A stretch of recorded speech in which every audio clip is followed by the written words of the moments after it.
Welcome to Inside the Blueprint, the space where we connect personal journeys with system-level change. I'm Carl Manlan, and today we're exploring the power of insight, not just data, but lived experience and a long-term perspective. And I'm Claire, Carl's daughter, your co-host. I'm here to ask curious questions and learn alongside you, especially when it comes to how people are building the future across Africa. Our guest today has traveled the continent, worked with big thinkers, and still believes in the power of small beginnings. I'm excited to learn more. Dorrival Bettencourt is a partner at Roland Berger and the co-leader of African Intelligence, the platform focused on the continent's future. Originally from Cape Verde, Dorival has spent years working alongside small businesses and policymakers, turning local insights into large-scale impact. Dorival, we are honored to have you with us. Thank you. It's a pleasure to be here. Thank you. Before we start, if this podcast resonates with you, hit subscribe, leave a comment, and share it with someone who needs to hear it. Every listen keeps us having these conversations across generations about things that really matter. We are building something meaningful here, and we are glad you are part of it. All right, let's get into it. So I had the pleasure of being in Cape Verde in my previous life. And take us back to Cape Verde.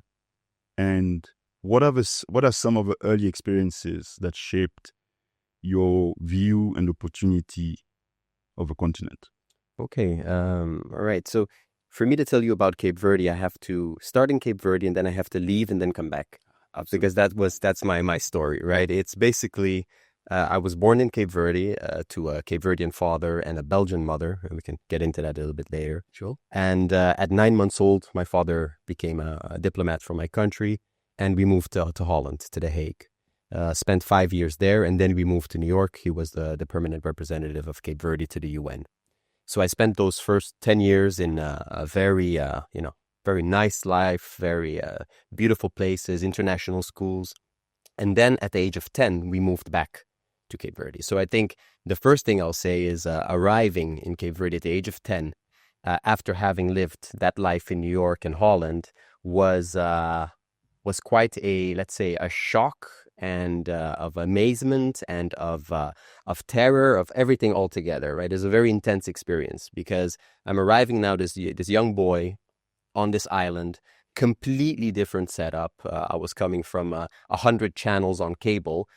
When I arrived in Cape Verde, we had one TV channel that, Claire, this probably will amaze you. It used to close the TV closed. So at 10 p.m., the national anthem would play, and then it would close. And I had to ask my parents, what happened to the TV? No, it's closed. What do you mean the TV's closed? So that just to give you an idea of Cape Verde at that time. But at the same time, I got to experience this beautiful nature, being in the ocean, being outside, this kind of wild life of being on an island. So I think that's the first thing that really stuck with me. Yeah. So then how was it like when you were 10, how was it like to live on the island until... Let's talk about maybe some positive impacts it had on me. I think the first one was that it gave me an amazing view of let's say the dichotomy, the juxtaposition of these two worlds, right? And I think that's the moment that really, really shaped me because it said, look, there is this world of New York and of all of that, and there's this world, right? So I was coming from a place where my best friend was the son of the ambassador, and we would go to his house to play, and we would have a servant for each of us to take care of us. To Cape Verde, where I was in a school, the room it was probably a 25 capacity schoolroom with 50 kids, kids from all kinds of walks of life. So one of my best friends, Dario, was the son of a fisherman, probably 13, 14 brothers and sisters. So very different life. And that just really gave me this real clear perception of inequality and also of the responsibility that I had, even at that young age, the responsibility to do something about that, given the privilege and all the opportunities I had. How does this then take you to what you do today? Focus on strategy, business, systems thinking. Can you maybe pull maybe 2-3 elements of what that Cape Verdean experience, or going back to your roots in a way, sort of brought to you? Yeah, I think two things. And afterwards, when we talk about roots, I find it very important to always acknowledge my mother. Absolutely. Right? Even though she's the European side of my story, but I like to also bring her into the conversation. But from an African, and particularly from a Cape Verdean perspective, because there's Africa, and then, as you know, there is all the differences. And Cape Verde is very particular for being such a tiny place, 600,000 people, spread across 9 islands. The country has 10 islands, but one is deserted. So we face very specific challenges, right, of almost making something out of nothing. Sometimes we joke in Cape Verde that, our founding fathers, I mean, what a vision they had to look at these blobs of rock scattered in the middle of the Atlantic and to imagine that you can make a nation out of this, right? So I think that's the first one. It's this making something out of nothing, right? The ability to say, okay, the resources aren't here, the conditions aren't here, but how can I start something somewhere with what I have, right? I think that's the first one. And the second one is creativity and versatility, which is something that you find all across the continent. Of course, entrepreneurs need to be versatile and creative anywhere, but particularly on the continent, they really need to be able to adjust to a very dynamic business environment, to changing politics, to lack of resources, to uncertainty. So I think those are two key things that I like to bring into my work nowadays. And the roots, your mother. Yeah, so what I like to always bring from my mother is two things. One is, of course, the fact that I am a product of this mix, right, of these two worlds. And I think that is also something, this diversity and an ability to connect with these two dimensions is something, again, that business leaders need. And in Africa, I think we really need to always have this presence, this ability to have, of course, solutions that work locally, have this strong link. We don't want to be closing ourselves to the world. But I think up until now, what we've done a lot of is trying to copy paste or absorb too much of external models and try to force fit them into a reality. So I think if we can try to stay a bit like me, stay a bit Belgian and Cape Verdean, I think that's probably the good mix. And I mean, I mentioned two things. The second one is my mother was very artistic, right? She was a ballerina and all of that, and that's how actually she met my father, because she was super interested in music, and therefore she tried to sneak into the African clubs in Belgium, where you had all the Congolese influences. And my father was a young student in Belgium, and he was also a musician trying to pay for his studies through music, and that's how they met.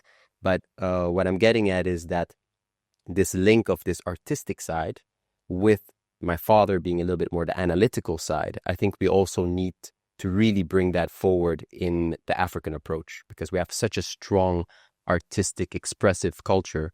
I think whatever future solution we have for the continent has to really celebrate and leverage that. Powerful. Did you always think that you would end up working in like the business area, or did you have any other like dreams before? Well, in the early stages of my life, I wanted to be a vet. So I ended up a little bit far from my path, and maybe later we can talk a little bit about life planning. But I had two big passions as a child. One was dogs. From the age of 4, I got completely obsessed with dogs. I would walk around. My son is in the same space. Yeah, okay. And I would just point at dogs, like 5 years old, point at dogs and know the breed. And people would be amazed. They'd be like, oh, that's a Pomeranian. That's an Irish Setter. That's a Weimaraner. And so that was the first thing. I would just devour books about dogs. And then afterwards, it became horses. So then from like 10 to 15, completely obsessed with horses. So I thought, maybe being a vet would be a good plan.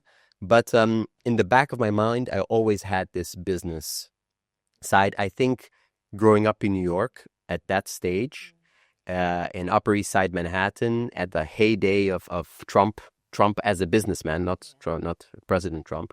Trump Tower, Trump Air, and all of that.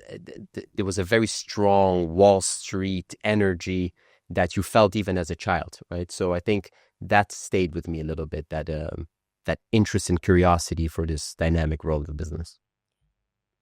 When you think AI, I like to define it as African intelligence. Okay, all right. And the first time I met you, I was really, really impressed by how you connected different dots on the continent, especially for small businesses. So what is that about your work that connects African intelligence for small businesses? All right. So specifically on the continent, right? Yes. Yeah.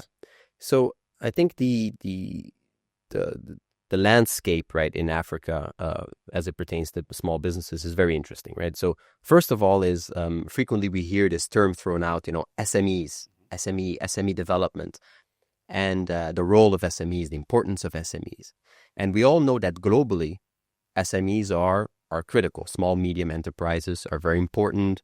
The German economy, for example, I'll use the example because I work for a German company.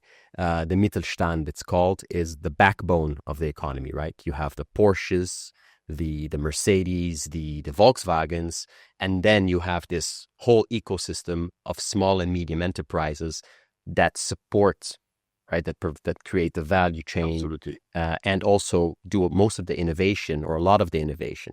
And that happens throughout the world in many sectors, right? Also in South Korea, if you look at the whole ecosystem around Samsung and Hyundai, what they call the chaebols, or in Japan, the keiritsus, which are the big conglomerate firms. And then you have all these SMEs that support it. But the thing is, in the US, an SME is defined. I mean, you can still be an SME up to about 500 employees. Well, in Europe, like 250. So when you talk about SMEs in Africa, you're talking about a very different thing. First of all, there are very few M's. There are not that many M's. And the S's are tiny, right? Most of the S's, in some cases, over 90%, are micro SMEs, which really means up to like 10 people, in some cases, 2 people, 3 people. So that's a very different world than what we're talking about when we say this global concept of SMEs. So in Africa specifically, I'll mention some challenges and some things that we could look at addressing. And I'd like to hear, your perspective, and also Claire's, as potentially a future entrepreneur on the continent. I think the challenge is, first of all, there's still a very high level of informality in that space, right? The SMEs in Africa tend to serve as almost the first step into the formal economy, but still you find a lot of blending of the entrepreneur's personal life and personal finances with the business. So it's still all a little bit fuzzy, and the governance isn't quite that clear. The other thing is that it tends to be very focused on the trades, right? A lot of retail and trade. Whereas I think where we need to start moving is seeing, first of all, a clearer pathway for these micro firms to scale up, right? And graduate into having a bit more scale, and therefore being able to overcome some of the traditional challenges that SMEs face, but also starting to look into different areas of activity, right, that require more investment, more long-term planning, more technical areas, more advanced services, etc. So I think those are some first ideas, and then we can keep going. I like what you mentioned about the definition of small as you cross the world. Yeah. What does small mean in Japan, in North America, and what small mean on the continent are very different. But we've lumped others as SMBs. Yeah. And that's, I think, it's a very critical element as we think about how do we solve for growth on the continent. Right? Yeah. Okay. And then you see these SME models, right? Or SME, and it's the SME model that you're trying to apply in the US. You're trying to bring it to Africa, but it's a very different world. So I think that's goes back to my point of these looking at, learning from the rest of the world, but having this very strong ability to translate and adapt these to our specific reality, on the continent, right? Yep. Yeah. And before we continue, I have a question. What is SMEs? Because I don't know. Oh, SMEs is so small, medium enterprises, right? So, small companies. And again, when you say the word SME, in some places, immediately what comes to mind, in Africa, for example, SME is, for me, is a young woman, right? Entrepreneur, with some kind of trade or some kind of processing, converting something in the consumer goods space, that type of vibe. But if I'm sitting in Germany or Austria and Switzerland and you say SME, I think a family-owned business that's been in business for 100 years that does a very specific brake system for Porsche, right? So this is very different, right? So we need to get more into that space where we start to look at SMEs also in terms of really cultivating the M, or at least creating a very clear bridge for companies to move from being small into medium. And also, I think, not neglecting also the importance of the large firms, because the large champions, so to speak, are what bring the scale, right? And that generate the opportunities for the SMEs to flourish around them. Right? Yeah. Very cool. So when you go to school on Monday, make sure you can just drop that in conversation, SMEs, and then Out of everywhere you've lived so far, what would be the coolest place, and what were you doing when you were living there? Cape Verde. I have to, as Cape Verdeans, it's only 600,000 of us. That's one thing about us. We always have to be, ambassadors for our country, because there are not that many people to do it for us, and also not just ambassadors. Most of the time we have to give a geography lesson when we tell people where we're from, right? If you're from China or the US, you don't have to do that. But me, I always have to say, I'm from Cape Verde. It's a small group of islands off the west coast of Africa, 400 kilometers from Senegal. Oh, okay, you don't know where Senegal is? Okay, so Morocco? Yes, okay, so come a little bit further down, So definitely Cape Verde was the place that I enjoyed the most. Again, because it has such a strong emotional connection. If I hadn't had that period between my age of, say, 10 and 17 to be on the island, I wouldn't be the person I am now. I wouldn't have the connection to the continent and to my country and to my culture that I have. So I really cherish that. And then if I have to name one more, it's Dubai, right? Which we all love. Yeah. But growing up in this world of creativity, as you described your mother, and analytical work, and then also the heydays of capitalism, as a 5-year-old growing up in New York, the connection to the Middle East that you already had in New York before you even made your way to this part of the world. How do you build strategy today? Because that's what your job is about. It's creating strategy, is helping people navigate the future that they may not see. So how do you then draw from these roots that they're deeply African, they're also deeply European? Yes. Plus everything around it. So I tell the children they're 100% from Côte d'Ivoire, and they're 100% from South Africa. There's no this thing about half-half, because you need to take the best of both, and that's what you were just telling us now. So strategy, bringing the creativity that your mother really gave you, the analytical and also the diplomacy that you learned from your father. How do you go about this work? Okay, I mean, that's a very deep question, and I'm not gonna. I'll put some slides together quickly for you. We're gonna bring there's no screen for you. I can do some sketches. No, but just some ideas. Absolutely. I'd say one is I try to bring again these two worlds into a lot of my work. A lot of strategy development tends to overemphasize the framework, analytic, data side. That, of course, is extremely important, and it's almost a condition sine qua non for you to have a robust strategy. But what's forgotten frequently is that other side, which you could call more of the artistic, the human side of things, because in the end, the strategy is going to be executed and implemented by human beings who have their own incentives and their own fears and their own agendas, right? So we really need to make sure we need to get better at humanizing the strategy, okay? And this discussion is happening a lot also within the context of AI, right? The AI-human interface. Same thing with strategy. I think a lot of strategies fall to the wayside or stay as nice reports on a shelf or in a hard drive. It's because there's not enough thinking about, okay, when I now come to implement this, how will the actors, the different partnerships, the different structures and systems, how will they react to this and how will they evolve as a consequence of this strategy, right? So it's understanding that it's a dynamic process and building the ability for the strategy to evolve with this dynamism into the original design. Yeah. That, I think, would be the first.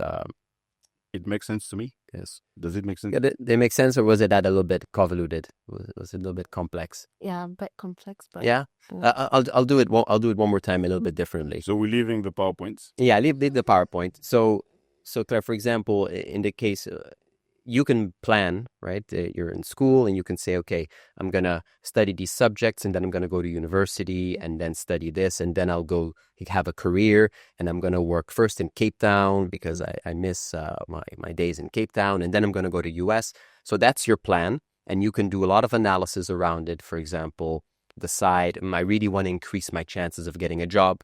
So maybe I'm going to research what are the future skills that are going to be needed and what companies or what are the best schools for me to get those skills from, right? So you can do all of that analysis. That would be the analytical side, right? But then when you actually start living your life, which would be the implementation of your strategy, different things will happen, right? Your tastes will change, your influences will change. You will meet a friend that will open a whole new world to you. If you have designed a strategy that only works following that one line that you defined, there's going to be a problem. So the idea, what I'm saying is having built into your, say, life strategy, the ability to flow as well, right? While still staying true to the north, which is going to be more about your values, right? As opposed to the actual destination in the end, right? If you stay true to your values and you're very clear on those, no matter how much moving, you're going to end up in any one of 100 places, but they're all going to be the right place. Yeah. When I listen to you now, I think about you that wanted to become a vet. Yes. But you kept the skills of understanding what's the ecosystem of dogs, what's the ecosystem of horses, and now you're applying that same thinking to small businesses. Never thought about it that way, but... So maybe when you're thinking about, you like dancing, you like surfing, all these elements that you're learning along the way, and now you are now sitting and co-hosting a podcast. Who knows what's going to do next? How's your coupé décalé, by the way? As 100% being 100% Ivorian, yeah, you have to have a good coupé décalé. Do you know what coupé décalé is? No. Well, you see? You have to. Huh? I have to do some homework. Yes. So coupé décalé is a style of dancing that was born out of Côte d'Ivoire. So clearly I have some homework. Yes. There we go. We found a little gap there to address. Tonight, coupé décalé nights. Yes. Okay? I have the music in any case. Yes. You have a question? What do you think, or why do you think it's important to teach people about what you do? In general, or how? Give me one more layer to that. How does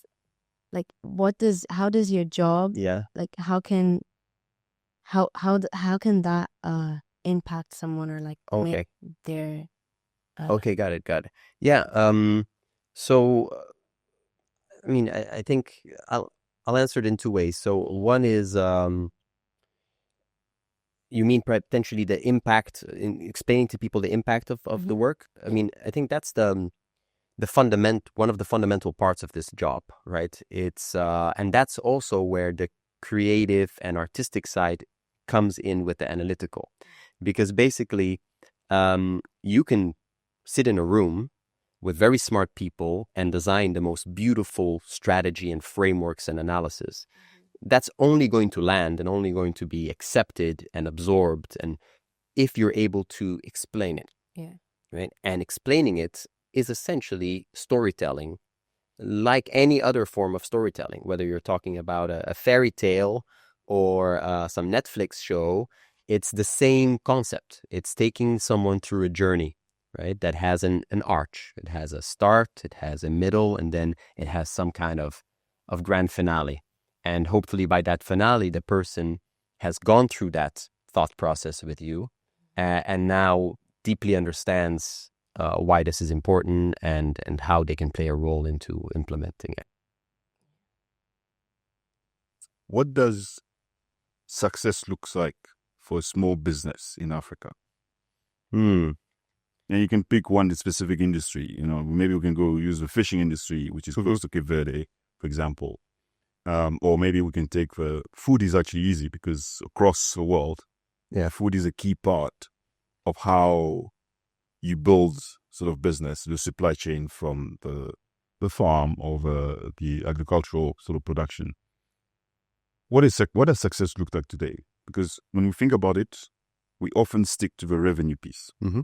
Are they making money? Is the business growing? So this is sort of the top line. Yes. But you touched on something which is important, which is about the human aspect. And how do we make sure that the human being remains center stage in that strategy work that is being done? And you mentioned by the end of the day, that human being comes with his or her own complexity. Yes. In implementing the strategy that was done. So can you just walk us through success? I mean, and I think success is relative, but some of the things that you've seen across the continent. Okay. Yeah.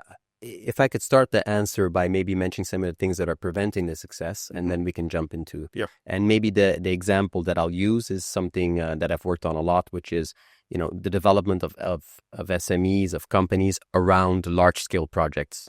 Right, which I worked a lot on in the gas developments, infrastructure, mining, etc. But I think some of the things that I see as gaps, and I'm not going to start listing the typical, that everyone knows, access to finance, and which are things that I know your company are working to solve. But more when I really dig in, some of the things that I see that are an issue is a little bit of a mindset problem. One of them is, I would say, is the little bit of short-term thinking. Part of that comes from just the environment, right? When you have a high-risk environment from the perspective of political change and uncertainty, and your ability to plan and your willingness to plan too far into the future is a bit impaired. Not to mention that a lot of entrepreneurs are actually coming maybe one generation away from poverty, right? If they're not still quite close to poverty, right? And that brings a short-term mindset, right? You can't ask someone who is a subsistence farmer to plan for the harvest of 2030, and what his crop cycle is going to look like. He's trying to generate some quick income to feed his family. So I think a lot of that psyche stays with a lot of small businesses of being the kind of very short-term transactional. And so I think that's one thing that needs to change, because a lot of the big opportunities really come from a bit of a longer horizon, a bit more planning, preparation now, investment now to reap the rewards later. And the other one is partnership. And I know that's a little bit of a cliche, so I'm going to make it uncliche, because it's not just a partnership, PPPs, all this. I'm talking about really on the ground. And this is I'll use the Cape Verdean example because I can speak about that. You can maybe touch on if that works. And just before you go, PPP stands for public-private partnership. So you have a public sector, being the government in most cases, and then you have a private sector, so a private company owned by private capital individuals. I hear you saying that. You hear me say that a lot at home. And there you go. Voila. Great. So that's one more, So now on Monday, you're going to be killing it, like an SME of the PPP of all the, you're going to do like an acronym rap, hip hop. Anyway, so what I mean by partnerships is, at least I'll use my country again because this is a little bit sensitive. We have a tendency to want to, keep our things to ourselves, right? It's when we could actually partner with our neighbor or partner with someone in the neighborhood, we have an opportunity. We tend to keep it a bit more to ourselves, right? Whereas when you look at some other cultures, even in the continent, look at, for example, Lebanese on the continent, right? In Senegal, in Cote d'Ivoire, and in Nigeria. Yeah. Partnerships, always in connection. One is in trade, the other is in manufacturing. They're all sharing resources. They're supporting each other. They're sharing knowledge, right? We need to get better at that. I agree with you. Right? 100%. Within the country. And then, of course, the next step is cross-border. Right? And I think if we can unlock that, that will be a critical thing, right? And of course, the Africa Continental Free Trade Agreement, and I'm not going to try to do that acronym because I always mess it up. AFCFTA, I think. You did it right. Yeah.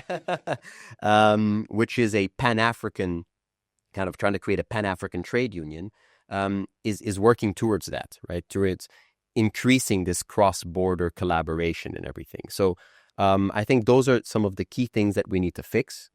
And then to answer your question, what does success look like once, say, we fix these things? And I think it's having businesses, of course, that are robust and sound in all the necessary metrics. We can't forget, of course, of revenue and profitability. Yeah. Businesses that are using their free cash flow to reinvest into their business, right? To grow and to continue to expand. And I think it's businesses that are very integrated into the local communities in a way that they are transferring impact into the communities. And leaving a little bit this idea that CSR, corporate social responsibility, another acronym, but this one, I'm sure, you know for sure because your dad works in this space as well. That CSR is only for the multinational corporations everyone. From even if you're a mom and pop shop, you have to do CSR, not in the sense of the acronym and what it means with all its paraphernalia, but corporate social responsibility. You're a corporation, you're a company, you have a social responsibility, right? Whether that is in how you treat your employees, how you develop your employees, how you engage with your community in terms of the waste you generate or the energy you consume or the resources you consume. All of that needs to be built into the psyche of an entrepreneur, regardless of his scale. And how could people help small businesses in their area to thrive or become more? Okay, so I think I'd made a point about the importance of large firms, right? So I think this is one thing. We need to, while the SME story is critical and very important, we need to play in parallel also in promoting the emergence of these African giants or African champions, right? And there's actually a really cool initiative called Afro Champions, right? That works on this because you can't do what the Dangote Group they just did with the refinery by coordination amongst 1,000 SMEs. This takes the scale, big companies that can access capital markets, that can engage with the rest of the world from a technology perspective, etc. So that's one thing. And developing those companies in a way that they then become engines for the development, right, the nurturing of this whole ecosystem around them of SMEs that provide them with a range of goods and services, right? Whether it's maintenance, security, pest control, IT services, and goods as well.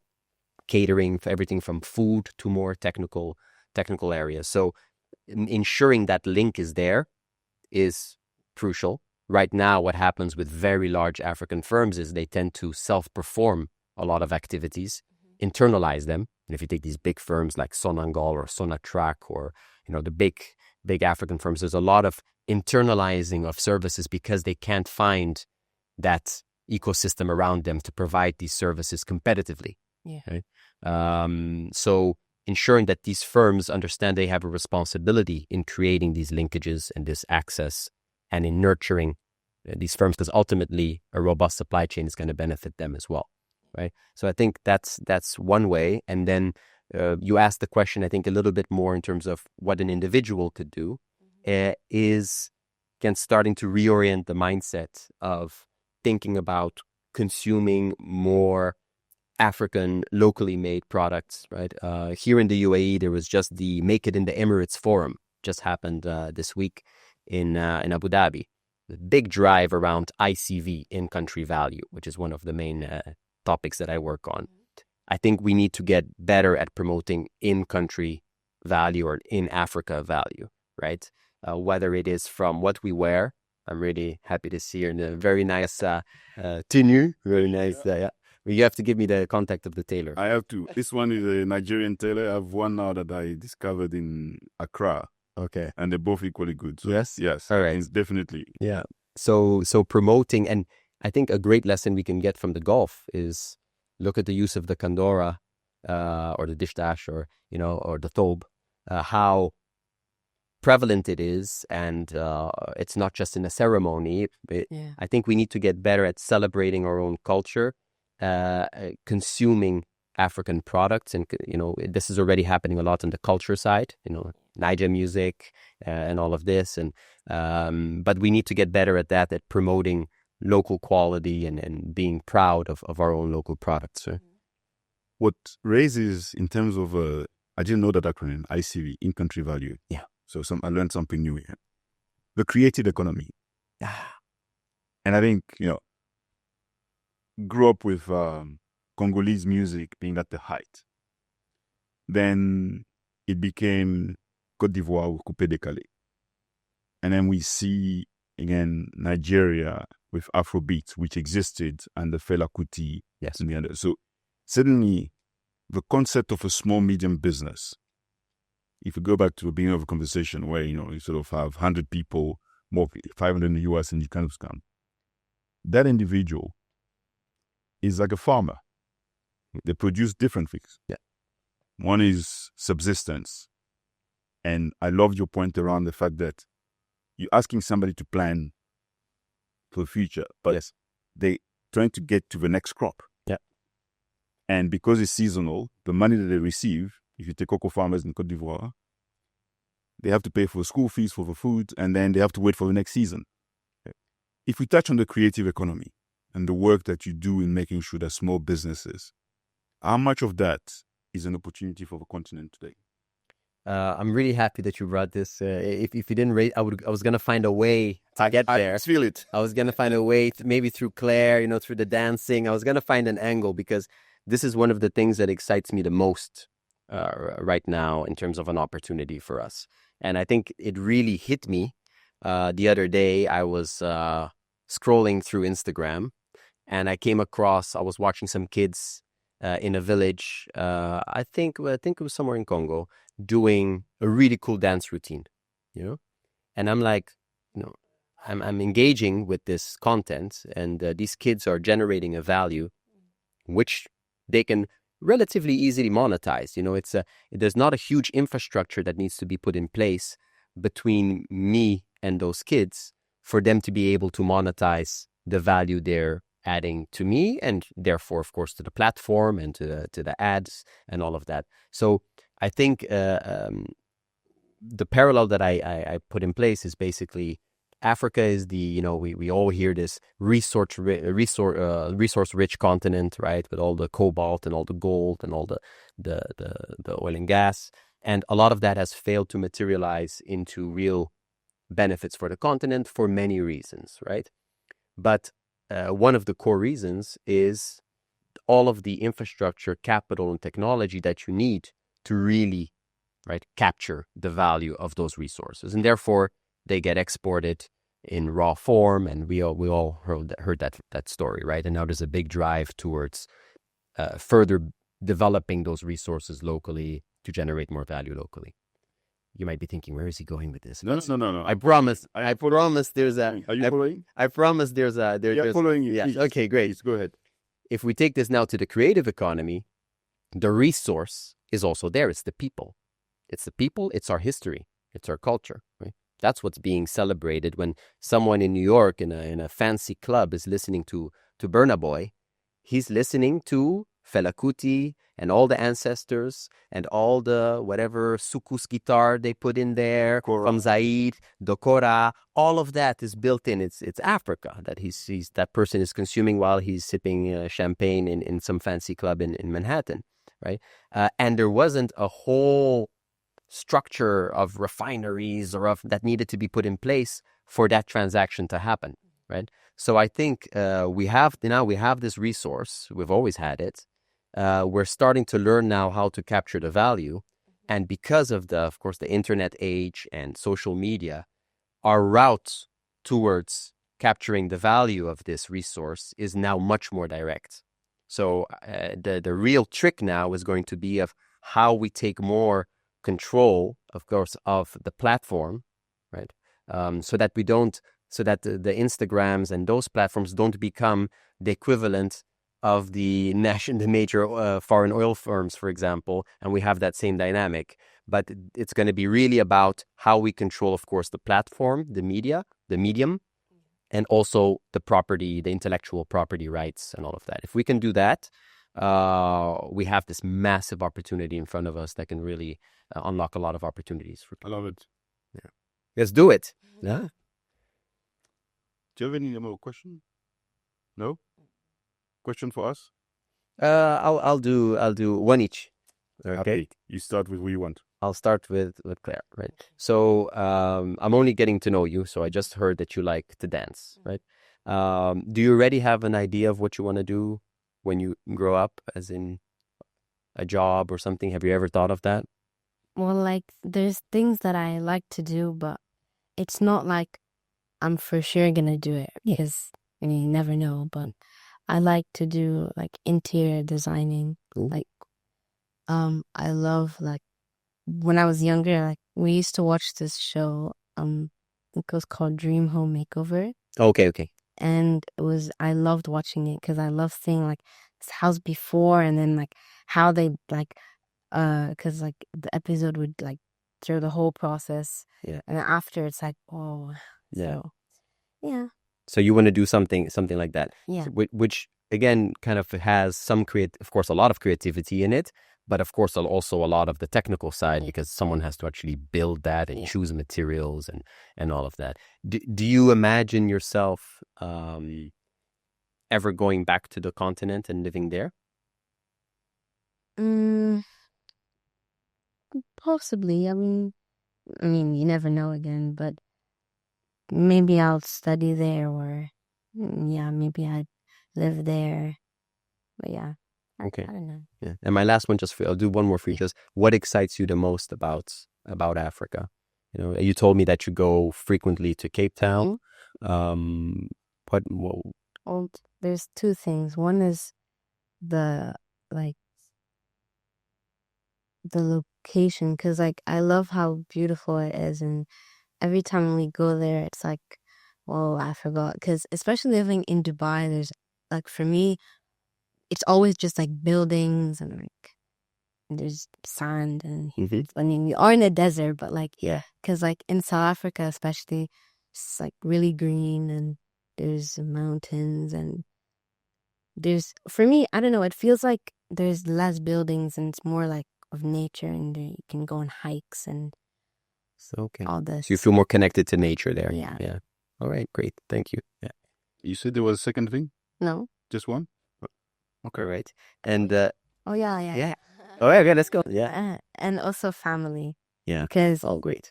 like in South Africa, we always go to families' houses, and like often every weekend we go to them. And when we used to live there, like basically every weekend we would go to like my little cousin's house. So it was really nice. And I also have friends there that I've been friends for like 8 years now, or 9 years. So it's always nice to see them again and hang out with them. So That's cool. Yeah. So you're highlighting two of the really strong things about our continent. One is nature and that connection with nature, and the other one is the human aspect, right? How how much family and community, right, is such a central part of our lifestyle, so to speak. Okay, gentlemen, let's see. I would say my question for you, because I know you're a thinker as well, right? So I'd like to get your view a little bit on how you see. I'll ask you very macro and then a little bit more practical. How you see as a grander vision. What are let's say, the crucial next steps for the continent in terms of realizing this forever potential, right? Yeah. That we talk about, this mirage somehow of the African dream and potential that Sankara spoke about and Maya Cabral spoke about and Kwame Nkrumah, etc. But how do you see that now in today's reality? It's good that you start with Cabral, because they came to leadership early. If you think about Cabral, Nasser, Nkrumah, Jomo Kenyatta, they all came into those leadership positions very early. Yes. And you see that this generation is also coming into this early. There's one thing that they did, though. They all wrote the ideas that they had. So we knew what they were trying to do or what they wanted to do if they were able to come to power. And that, to me, is a very powerful thing, where intellectually we lost that ability to really put on paper what that blueprint will look like. Okay, that's one. And we need to regain that sort of ability to translate things that are sitting in our heads in conversation on paper. Because if you go and read today Cabral's notes of what he wanted for the union of Cape Verde and Guinea-Bissau, you realize that the vision was always beyond the borders of what it was. And that, to me, is where the blueprint of where the continent was written. Correct. The second one has to do with health and either bias. Yeah, my father was a medical doctor and my mother was a nurse. And when we think about the potential of the continent, we don't often talk about, are these young people healthy enough to sustain the changes that we want them to be responsible for? I'll take one disease or one condition, which is chronic malnutrition, which affects children in the early stage of their life. And if they don't get the nutrients early, well, the brain does not connect, which means that you have, yes, huge potential on paper, but not necessarily at the level of health that is required to sustain that momentum of change that we need to see. And the third element has to do with energy. The continent has abundant sources of energy, especially renewable energy. Yeah? How do we ensure that this energy is transforming the continent in the context of the way the world is changing? So I hear a lot of conversation around the fact that when they industrialized, it was okay for them to pollute. And we are bearing the brunt of it. And I hear it, and I think it's a reality. It's an issue, no question about it.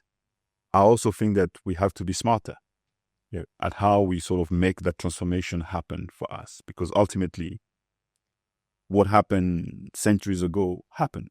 Yes. No, you can't change it. And my last point on this is that this generation was born many years after the independence. We live in a country that celebrates unification.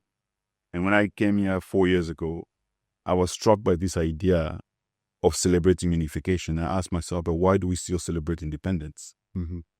Because it's a lot of work to maintain the unity. Independence, you remembering what it was, not necessarily where you want to go. Whereas one of my key learnings from living in this country is that focus on unification. What does it take to maintain the whole together? So these elements really is part of the reason why I wanted to have the opportunity for Claire to join me on this journey of conversation, so that she starts to see the richness of a continent, but also from different voices. Not just me at home, but really also for her to start to connect the dots of what this may look like for her. Yeah. So thank you for joining us again. Well, it was a real pleasure exchanging, and I've learned a lot, and it was a real pleasure. Thanks, Thank Claire. you for coming. Thank you. Precious. Thank you for listening to Inside the Blueprint. We hope this conversation gave you something new to think about. If you enjoyed these episodes, there's more where that came from. Tap on videos to catch other episodes. Each one explores a different part of a bigger picture. A new episode drops next week, so hit that subscribe button and we'll see you soon. And until then, keep building, learning, and asking better questions. Bye.